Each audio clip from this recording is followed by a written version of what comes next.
வணக்கம். 2-3 நாளா ஊடகங்களை பேசப்படுற விஷயம் செம்மணி படுகொலை புதைகுழி. படுகொலை செய்யப்பட்ட மக்களை அங்க புதைகுழிக்க வச்சு ராணுவம் சில வருடங்களுக்கு முன் நிர்மூலமாக்கினது இப்ப தெரிய வரையில் இது 2000 ஆண்டு கால பகுதியில் ஆரம்ப கால பகுதியிலேயே கிருசாந்தி கொலை வழக்குல 600க்கும் மேற்பட்ட தமிழர்கள் அங்க கொன்றொழிக்கப்பட்ட புதைக்கப்பட்டிருந்த தகவல் அது அந்த நேரத்தில் அரசாங்கம் மூடி மறைச்சது. அந்த சம்பவத்தை விட்டு தென்னிந்தியாவில் ஒரு படமே வந்தது. ஒரு கிராமத்தையே கொன்றொழித்து புதைத்து விட்டார்கள் என்று சிட்டிசன் படம். அந்த நேரங்களில் எந்த ஊருன்னு கேட்டால் அத்திப்பட்டி என்ற ஒரு கிராமத்தையே அரசாங்கத்தில் சேர்ந்த ஒரு கொஞ்சம் பேர் கொன்றொழித்து அழித்தவர்கள். அது இந்த சம்பவத்தின் ஒரு கருவாக்கம் தான். அதை வச்சுதான் இந்த கதை எடுத்தது. அந்த நேரங்களில் பேசப்பட்டது. 600க்கும் மேற்பட்ட இளைஞர்கள் ஜோதிகள் செம்மணி சுடுகாட்டில் சுடலையில இப்படி செய்யப்பட்டன்னு சொல்லி இப்ப அதை மீண்டும் அதை அகழ்வாராய்ச்சி செய்து கொண்டு வருகிறோம். உண்மையா அது யாரோ ஒரு ராணுவ வீரன் காட்டி கொடுத்தாலும், ஆனா உண்மையா இத மாதிரி நிறைய படுகொலை செய்யப்பட்ட தமிழர்கள் இன்னும் கண்டுபிடிக்க முடியாத இடங்கள் எல்லாம் புதைக்கப்பட்டிருக்கிறோம். எனக்கு தெரிஞ்ச ஒரு தகவலை நான் உங்களுக்கு சொல்றேன். 2009ஆம் ஆண்டு போர் முடிஞ்ச பிறகு நாங்கள் அடிக்கடி தாயத்துக்கு செல்லக்கூடிய வாய்ப்பு இருந்தது. அப்ப நான் போய் வந்தேன். இப்போ 2 வருஷத்துக்குள்ளே நான் இருக்கா தாயத்துக்கு போயில கொழும்புல போய் நின்று கொழும்புல இருந்து சில அரசு வேலைகள் லைசன்ஸ் எடுக்கிறது அது சம்பந்தமா 2 நாள் நின்றுட்டு தானே யாழ்ப்பாணம் போறது. அப்படி போய்க்க நான் ஒரு வீட்டில் தங்கியிருந்தேன். அங்க இருந்த ஒரு அண்ணா, அப்ப அவர் அங்க உள்ள லோக்கல் உள்ள ஆக்களோட நல்ல பழக்கம், எல்லாம் சிங்களம் பேசுவார். அப்ப அவருக்கு ஒரு பழைய ஒரு முன்னாள் ராணுவ வீரர்கள் நல்ல பழக்கம். அந்த ராணுவ வீரன் சொன்ன கதையை தான் நான் உங்களுக்கு சொல்றேன். அப்படின்னு சொன்னா 2009 போர் முடிஞ்சுது.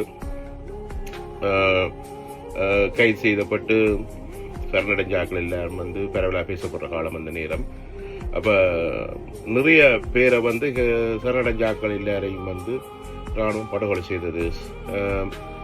காட்டி கொடுக்கப்பட்டார்கள் எல்லாரையும் விசாரணை என்ற பேரில் கொண்டு போயிட்டு, உங்களுக்கு தெரியும் இந்த வவுனியா முகாம்கள் இருக்கிறார்கள், வெளியில எடுத்து விசாரணையில் கொண்டு போனா 100 பேரை கொண்டு போனா 90 பேர் காணா போடுறது வழக்கம். அப்படி நிறைய பேரை படுகொலை செய்தது.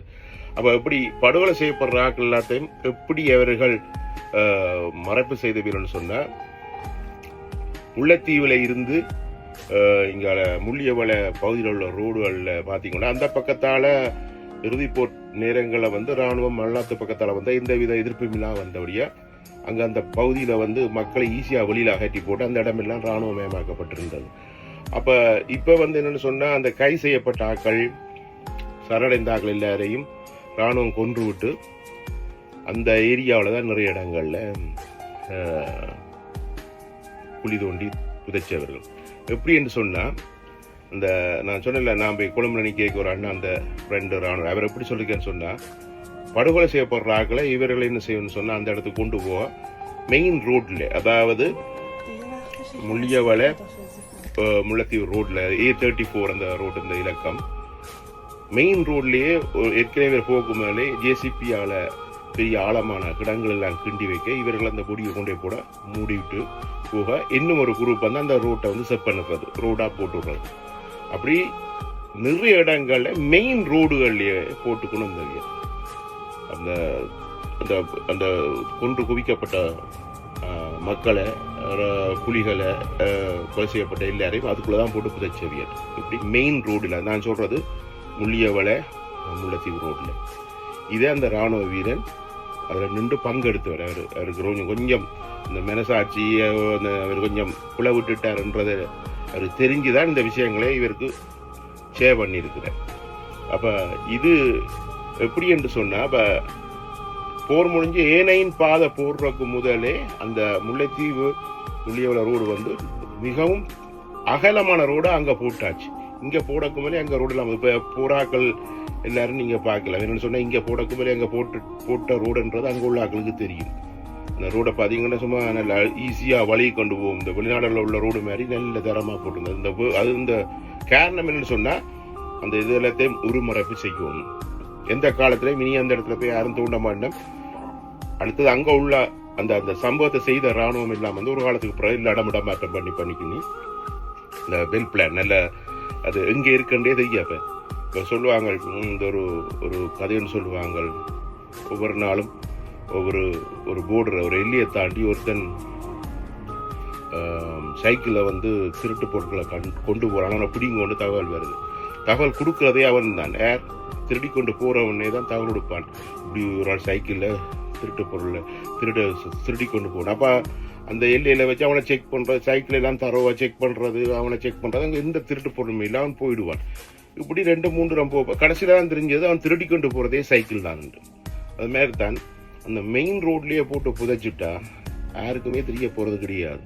எப்போவுமே போக்குவரத்தில் இருக்கிறோம், தேட வாரவன் அந்த ரோட்டு வழியாக தான் தருவான். எங்கேயோ புதைச்சிருக்காமன்னு சொல்லி அந்த ரோட்லேயே தான் பயணம் பண்ணுவான்.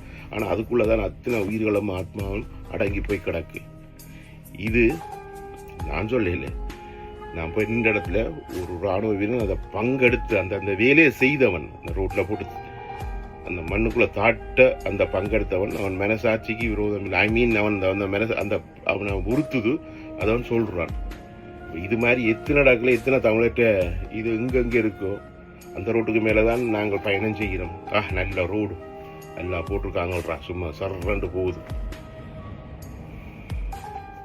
எனக்கு அந்த அண்ணா எனக்கு சேவ் பண்ணது 2 வருஷத்துக்கு மேலே சேவ் பண்ணது. இப்போ இப்படியான சம்பவங்கள் வரைக்கும் எனக்கு சொல்லணும்னு நினைச்சு உங்களை சொல்கிறேன். உண்மையாக உலகத்தில் இந்த ஈழத்தமிழர்கள் மாதிரி ஒரு அதிர்ஷ்டம் இல்லாத, எல்லாராலையும் கைவிடப்பட்ட ஒரு ஒரு துர்ப்பாக்கியசாலியான இனம் தான் எங்களுடைய இனம். செத்து நிம்மதி இல்லை, செத்தா பிறகும் நீதி இல்லை. அதுக்கப்புறம் நோண்டி பார்த்து இதண்டு வேதனையில் எங்களுக்கு விதைச்சு கொண்டே இருக்கிறாங்க, தந்து கொண்டே இருக்கிறாங்க. நன்றி.